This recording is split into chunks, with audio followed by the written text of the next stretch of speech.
کربلا کے جانثاروں کو سلام،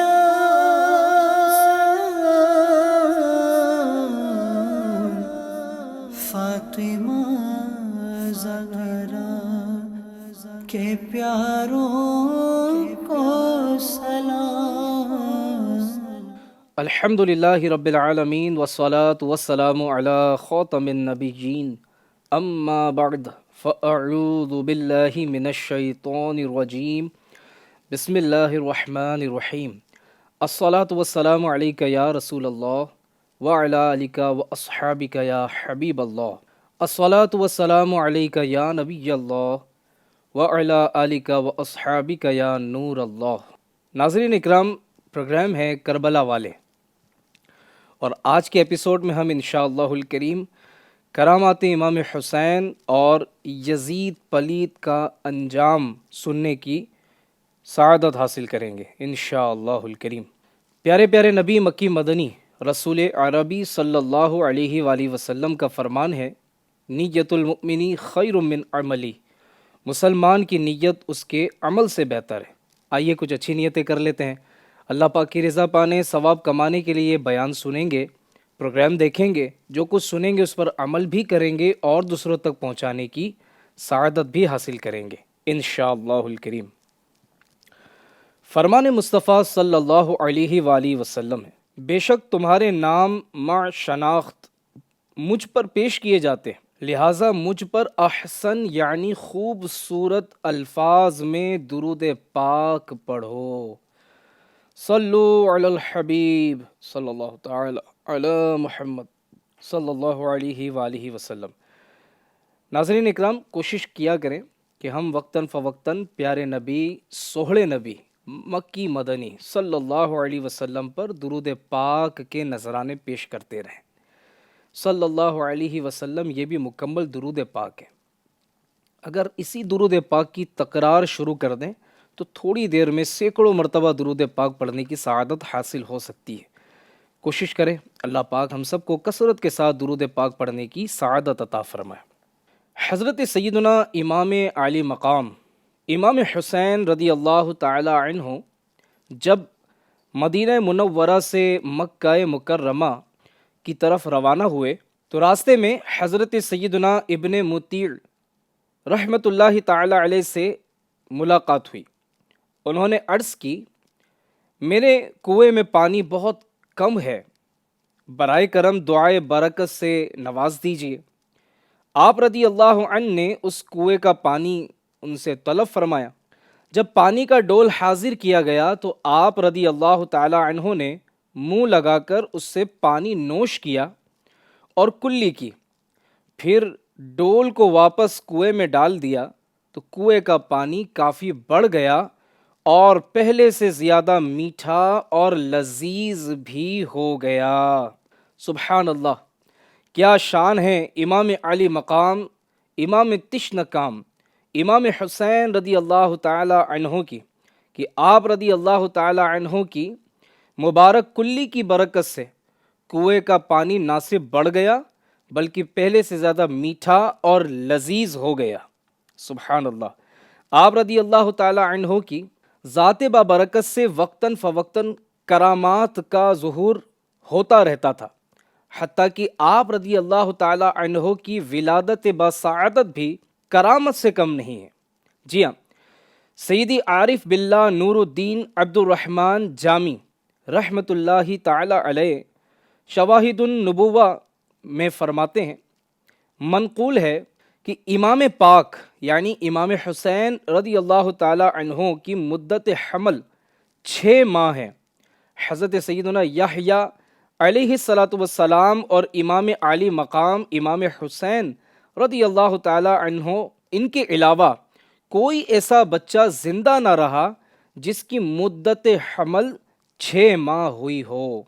نبی کریم رؤوف الرحیم صلی اللہ علیہ وآلہ وسلم نے امام حسین اور آپ کے بڑے بھائی امام حسن مجتبی رضی اللہ تعالی عنہما کے بارے میں ارشاد فرمایا، من احبہما فقد احبنی ومن ابغضہما فقد ابغضنی۔ یعنی جس نے ان دونوں سے محبت کی اس نے مجھ سے محبت کی، اور جس نے ان سے عداوت کی اس نے مجھ سے عداوت یعنی دشمنی کی۔ ناظرین اکرام، اپنے دل میں ان دونوں مبارک ہستیوں کی محبت بڑھائیے اور ان سے بغض رکھنے والوں کی صحبت سے خود کو بچائیے۔ الحمدللہ عز وجل، دعوت اسلامی انڈیا کے دینی ماحول کی بھی کیا ہی بات ہے کہ اس مبارک دینی ماحول میں پیارے آقا صلی اللہ علیہ وسلم، صحابہ اکرام علیہم رضوان، اہل بیت اطہار کی محبت کے جام بھر بھر کے پلائے جاتے ہیں، ان کی محبت کے جام بھی پلائے جاتے ہیں اور ان کی سیرت کے مطابق زندگی گزارنے کا درس بھی دیا جاتا ہے۔ اللہ پاک ہمیں اس دینی ماحول سے وابستہ ہونے کی توفیق عطا فرمائے۔ حضرت امام علی مقام امام حسین رضی اللہ تعالی عنہ کی ولادت کے ساتھ ہی آپ کی شہادت کی خبر مشہور ہو چکی تھی۔ شیر خارگی یعنی دودھ پینے کی عمر کے ایام میں حضور اقدس صلی اللہ علیہ وآلہ وسلم نے حضرت سیدتنا ام الفضل رضی اللہ عنہا کو امام حسین رضی اللہ تعالی عنہ کی شہادت کی خبر دی۔ چنانچہ حضرت سیدتنا ام الفضل بنت حارث رضی اللہ تعالی عنہا ایک دن حضور علیہ الصلوۃ والسلام کی بارگاہ میں حاضر ہو کر عرض گزار ہوئیں، یا رسول اللہ صلی اللہ علیہ وآلہ وسلم، میں نے آج ایک پریشان خواب دیکھا ہے۔ حضور علیہ الصلوۃ والسلام نے دریافت فرمایا تو عرض کی وہ بہت ہی شدید ہے۔ تو نبی پاک صاحب لولاق صلی اللہ علیہ وسلم نے ارشاد فرمایا خواب ہے کیا؟ تو عرض کی میں نے دیکھا کہ آپ کے جسد اطہر سے ایک ٹکڑا کاٹا گیا اور اسے میری گود میں رکھا گیا۔ ارشاد فرمایا تم نے بہت اچھا خواب دیکھا ہے، انشاء اللہ الکریم فاطمہ کے بیٹا ہوگا اور وہ تمہاری گود میں دیا جائے گا۔ پھر ایسا ہی ہوا کہ حضرت امام حسین رضی اللہ عنہ پیدا ہوئے اور میری گود میں دیے گئے۔ سیدتنا ام الفضل رضی اللہ تعالی عنہما فرماتی ہیں کہ میں نے ایک دن حضور صلی اللہ علیہ وسلم کی خدمت میں حاضر ہو کر حضرت امام حسین رضی اللہ تعالی عنہ کو آپ کی گود میں دیا۔ کیا دیکھتی ہوں کہ چشمان مبارک سے آنسو بہہ رہے ہیں۔ میں نے عرض کی یا رسول اللہ صلی اللہ علیہ وسلم، میرے ماں باپ آپ پر قربان ہوں، ایسا کیا ہوا؟ فرمایا جبریل علیہ السلام میرے پاس آئے اور انہوں نے مجھے یہ خبر دی ہے کہ میری امت میرے اس فرزند کو قتل کر دے گی۔ میں نے کہا کیا اس کو؟ فرمایا ہاں، میرے پاس اس کی مقتل یعنی شہید ہونے کی جگہ کی سرخ مٹی بھی لائے ہیں۔ اس وقت کا تصور دل لرزا دیتا ہے جبکہ اس فرزند ارجمند رضی اللہ عنہ کی ولادت کی مسرت کے ساتھ ساتھ شہادت کی خبر پہنچی ہوگی۔ سرکار دو عالم صلی اللہ علیہ وسلم کی چشمائے رحمت چشم نے اشکوں کے موتی برسا دیے ہوں گے۔ اس خبر نے صحابہ اکرام و جانثاران اہل بیت رضی اللہ تعالی عنہم اجمعین کے دل ہلا دیے۔ اس درد کی لذت حضرت سیدنا علی المرتضی رضی اللہ عنہ کے دل سے پوچھیے۔ صدق و صفا کے امتحان گاہ میں سنت خلیل علیہ السلام ادا کر رہے ہیں۔ خاتون جنت رضی اللہ عنہ نے اپنے اس نونہال کو زمین کربلا میں خون بہانے کے لیے اپنا خون جگر دودھ پلایا۔ حضرت سیدنا علی المرتضی رضی اللہ عنہ نے اپنے دل بند یعنی پیارے بیٹے کو خاک کربلا میں لوٹنے اور دم توڑنے کے لیے سینے سے لگا کر پالا۔ مصطفیٰ جان رحمت صلی اللہ علیہ وسلم نے بیابان میں سوکھا حلق کٹوانے اور راہ خدا عز و جل میں مردانہ وار جان نظر کرنے کے لیے اپنی آغوش رحمت میں تربیت فرمائی۔ یہ آغوش کرامت و رحمت فردوسی چمنستانوں اور جنتی محلات سے کئی زیادہ بالا مرتبت ہے۔ ناظرین اکرام، راہ خدا میں ہمارے اسلاف اور بزرگان دین رحمہم اللہ المبین کی پیش کردہ قربانیوں کے سبب آج دین اسلام کا یہ چمنستان یعنی باغ سرسبز و شاداب ہے۔ ان نفوس قدسیہ کو پیش آنے والے مصائب و آلام کا تذکرہ بڑا دل سوز ہے۔ بالخصوص میدان کربلا میں اہل بیت اطہار رضی اللہ تعالی عنہم اجمعین نے جو مصیبتیں جھیلیں ان کا تصور ہی دل ہلا دیتا ہے۔ جفاکار و ستم شعار کوفیوں نے جس بے مروتی اور بے دینی کا مظاہرہ کیا، تاریخ میں اس کی مثال نہیں ملتی۔ خود ہی حضرت امام علی مقام امام حسین رضی اللہ تعالی عنہ کو سینکڑوں مکتوب، سینکڑوں خطوط بھیج کر کوفہ آنے کی دعوت دی، اور جب آپ رضی اللہ تعالی عنہ نے ان کی زمین کو شرف قدم بوسی عطا فرمایا تو بجائے اس کے کہ یہ استقبال کرنے کے لیے آتے، وہ آپ کے خون کے پیاسے ہو گئے، مسلح لشکر لے کر آپ کے سد راہ یعنی رکاوٹ بنے، نہ شہر میں داخل ہونے دیا، نہ ہی وطن واپس لوٹ جانے پر راضی ہوئے۔ حسینی قافلہ کو کربلا کے صحرا اور ریت میں اقامت پذیر ہونا پڑا۔ فرات کا آب روا جو پانی جاری تھا، اس جاری پانی کو خاندان رسالت پر بند کر دیا گیا۔ اہل بیت کے ننھے ننھے حقیقی مدنی منع پیاسے ایک ایک قطرے کے لیے تڑپ رہے تھے۔ چھوٹے چھوٹے بچے اور باپردہ بیبیاں سب بھوک و پیاس سے بےتاب و ناتواں ہو گئے تھے۔ تیز دھوپ، گرم ریت، گرم ہوائیں اور بے وطنی کا احساس الگ دامن گیر ہے۔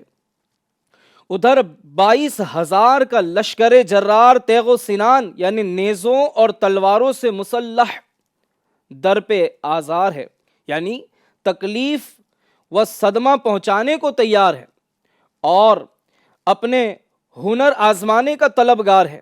کئی یزیدیوں کو ہلاک کرنے کے بعد خاندان حضرت امام حسین رضی اللہ عنہ کے نو نہال داد شجاعت دیتے یکے بعد دیگرے، یعنی بڑی بہادری کے جوہر دکھاتے ہوئے شہادت سے سرفراز ہوتے گئے۔ عزیز و اقارب، دوست و احباب، خدام و غلام، دل بند و جگر پیوند، سب نے آئین وفا ادا کر کے حضرت امام علی مقام امام تشنکام امام حسین رضی اللہ تعالی عنہ پر اپنی جانیں فدا کر دیں۔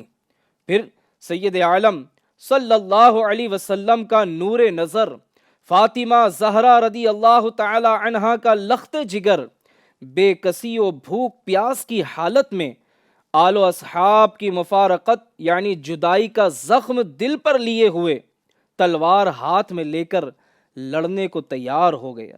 تیر اندازوں کی جماعتیں ہر طرف سے آ گئیں اور امام تشنکام امام حسین رضی اللہ تعالی عنہ کو گھیر کر ہر طرف سے تیر برسانے شروع کر دیے۔ تیروں کی بوچھاڑ میں نورانی جسم زخموں سے چکنا چور اور لہو لہان ہو گیا۔ ایک تیر پیشانی اقدس پر لگا اور آپ گھوڑے سے نیچے تشریف لے آئے۔ ظالموں نے نیزوں پر رکھ لیا اور آپ شربت شہادت سے سیراب ہو گئے۔ اس معرکہ ظلم و ستم میں اگر بڑے سے بڑا بہادر بھی ہوتا تو اس کے حوصلے پست ہو جاتے اور سر نیاز جھکا دیتا، مگر فرزند رسول صلی اللہ علیہ وسلم کو مصائب کا ہجوم اپنی جگہ سے نہ ہٹا سکا اور ان کے عزم و استقلال میں فرق نہ آیا۔ حق و صداقت کا حامی مصیبتوں کی بھیانک گھاٹیوں سے نہ ڈرا اور طوفان بلا کے سیلاب سے اس کے پائے ثبات یعنی استقلال ثابت قدمی میں جنبش بھی نہ ہوئی۔ راہ حق میں پہنچنے والی مصیبتوں کا خوش دلی سے خیر مقدم کیا، اپنا گھر لٹانا منظور کیا، مگر اسلام کی عزت میں فرق آنا برداشت نہ ہو سکا۔ سر مبارک کٹوا کر اپنے نانا جان رحمت عالمیان صلی اللہ علیہ وآلہ وسلم کے دین کی حقانیت یعنی سچائی کی عملی شہادت دی۔ گھر لٹانا جان دینا کوئی تجھ سے سیکھ جائے، گھر لٹانا جان دینا کوئی تجھ سے سیکھ جائے، جان عالم ہو فدا اے خاندان اہل بیت، صلو علی الحبیب صلی اللہ علی محمد صلی اللہ علیہ وآلہ وسلم۔ ناظرین اکرام، واقعہ کربلا 61 ہجری ماہ محرم الحرام میں پیش آیا۔ آج کئی صدیاں گزر جانے کے بعد بھی اس کی یاد دلوں میں تر و تازہ ہے۔ اسلامی تاریخ کے اوراق پر شہدائے کربلا کے کارنامے سنہری حروف میں لکھے ہوئے ہیں۔ شہدائے کربلا رضی اللہ تعالی عنہم اجمعین کی شاندار اور بے مثال قربانیوں کا تذکرہ سن کر دلوں پر سوز کی کیفیت طاری ہو جاتی ہے۔ یہ سب اس وجہ سے ہے کہ ان مبارک ہستیوں نے دین کی سربلندی کی خاطر راہ خدا عز و جل میں اپنا سب کچھ قربان کر دیا، یہاں تک کہ اپنی جانوں کی بھی پرواہ نہ کی۔ یہ ان کی قربانیوں کا صدقہ ہے کہ ہمیں نہ تو کوئی مصیبت اٹھانی پڑی اور نہ ہی جانی اور مالی قربانی دینی پڑی۔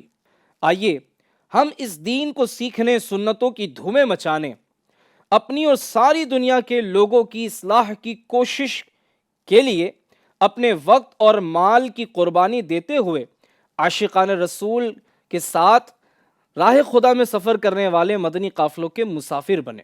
دعوت اسلامی انڈیا کی جانب سے شہدائے کربلا و اسیران کربلا کے ایصال ثواب کے لیے ہزاروں ہزار عاشقان رسول راہ خدا میں سفر کرنے والے مدنی قافلوں کے مسافر بنتے ہیں۔ ان مدنی قافلوں میں کیا کرتے ہیں؟ ان مدنی قافلوں میں علم دین سیکھتے ہیں، نماز سیکھتے ہیں، وضو سیکھتے ہیں، غسل سیکھتے ہیں، تیمم سے متعلق بہت کچھ سیکھنے کی سعادت ملتی ہے، سنتیں سکھائی جاتی ہیں، آداب سکھائے جاتے ہیں، اخلاق بہتر کیے جاتے ہیں، پھر دعائیں بھی یاد کروائی جاتی ہیں، پھر ایک اچھا ناگرک بن کر کیسے زندگی گزارنی ہے ان مدنی قافلوں میں یہ بھی سکھایا جاتا ہے کہ ہم ایک کیسے اچھے شہری اور اپنے علاقے میں ایک اچھے انسان بن کر کیسے رہ سکتے ہیں۔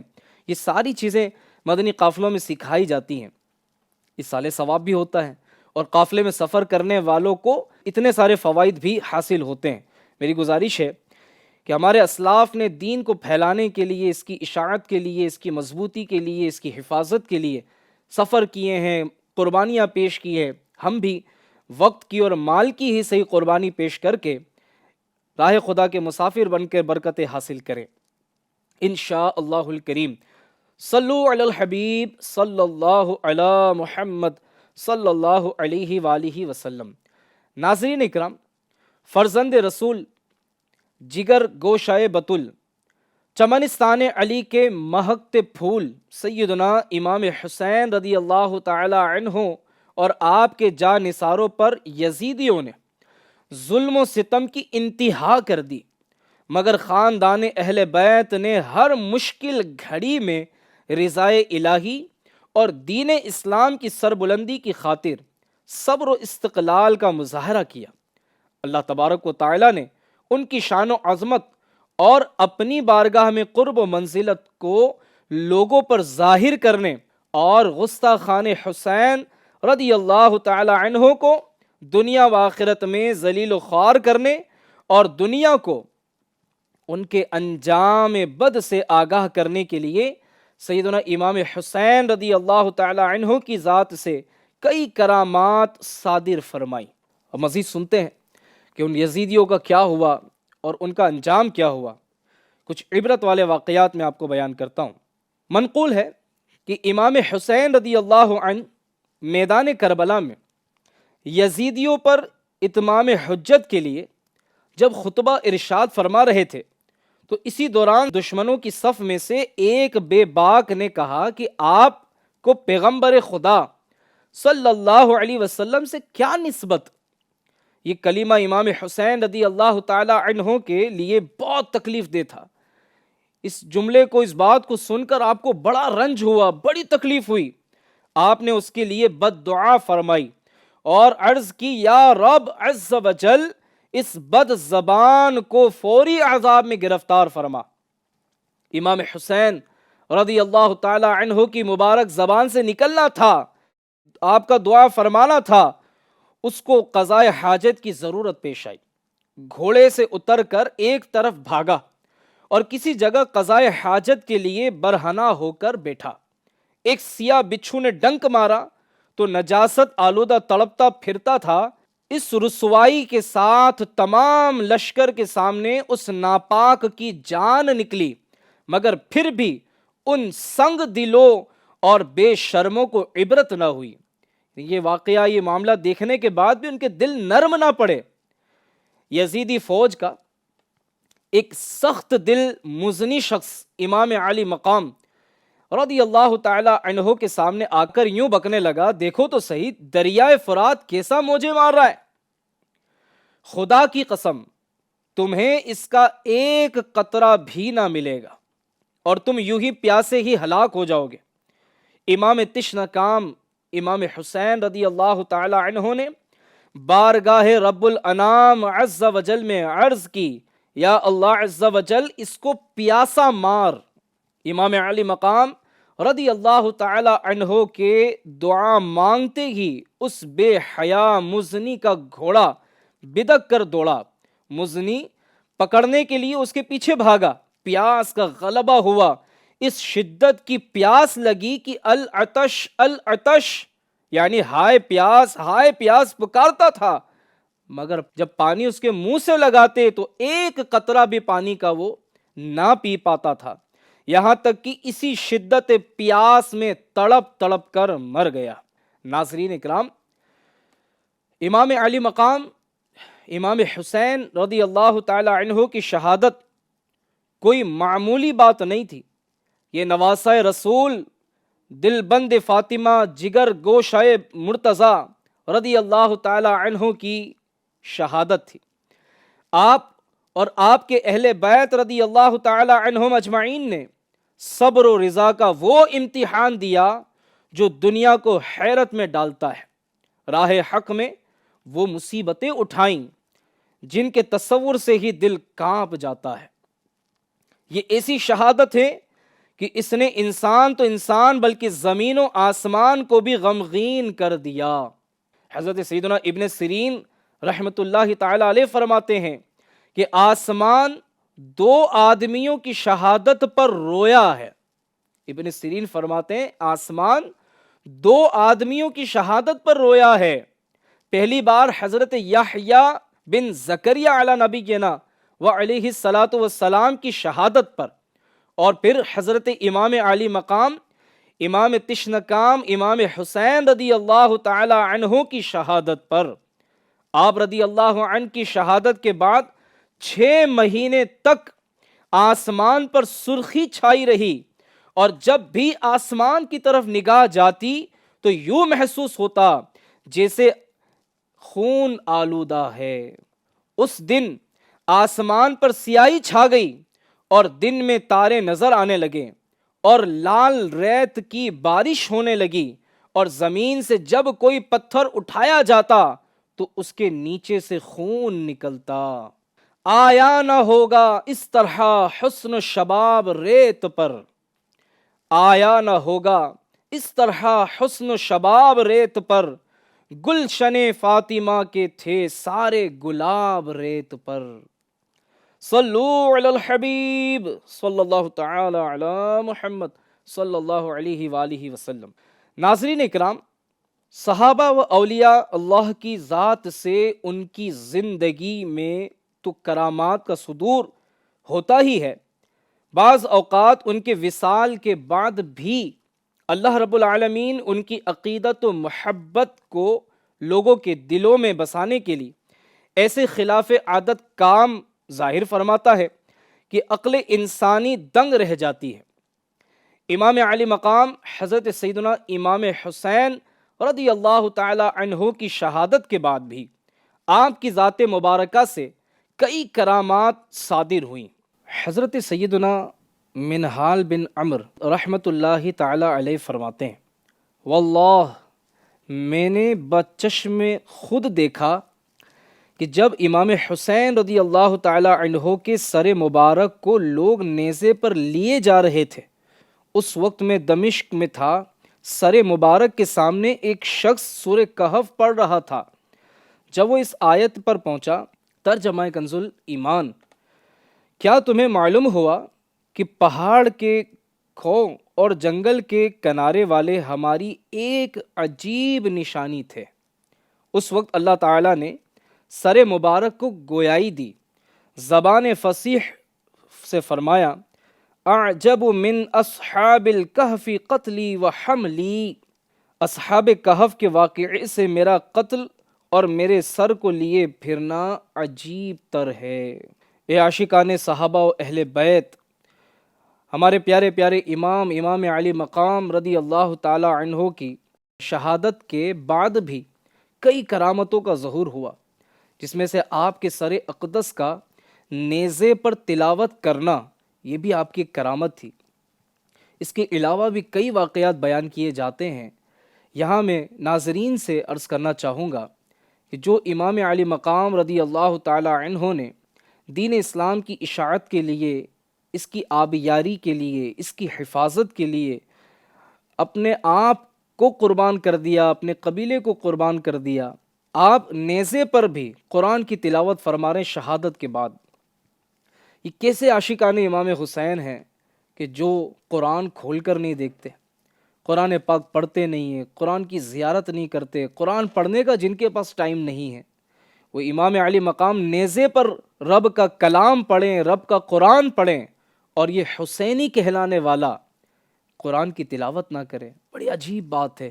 ناظرین اکرام، آج ہم نیت کر لیں کہ انشاءاللہ ہم امام علی مقام رضی اللہ تعالی عنہ کا فیض لیتے ہوئے انشاءاللہ روزانہ قرآن پاک کی تلاوت کرنے کی سعادت حاصل کریں گے۔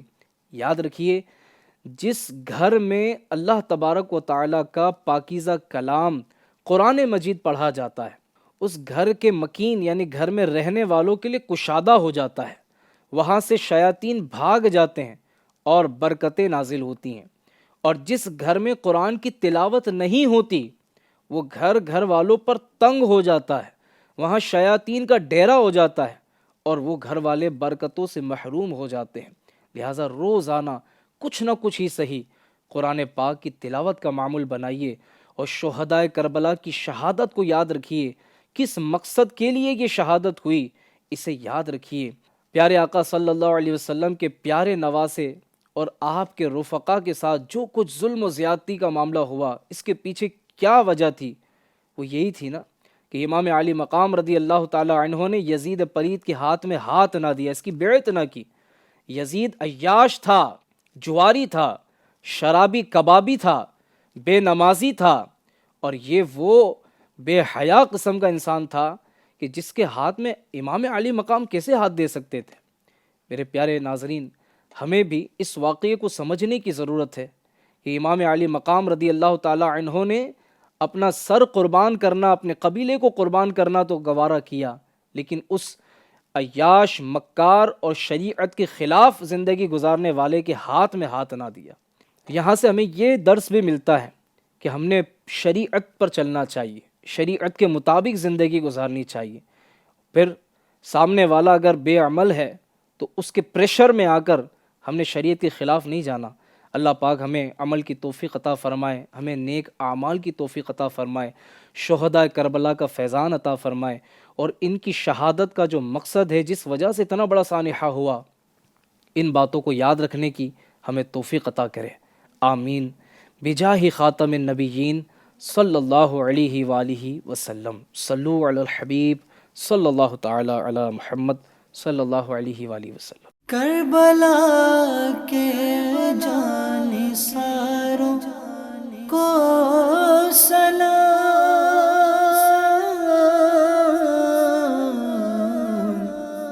فاطمہ زہرا کے پیاروں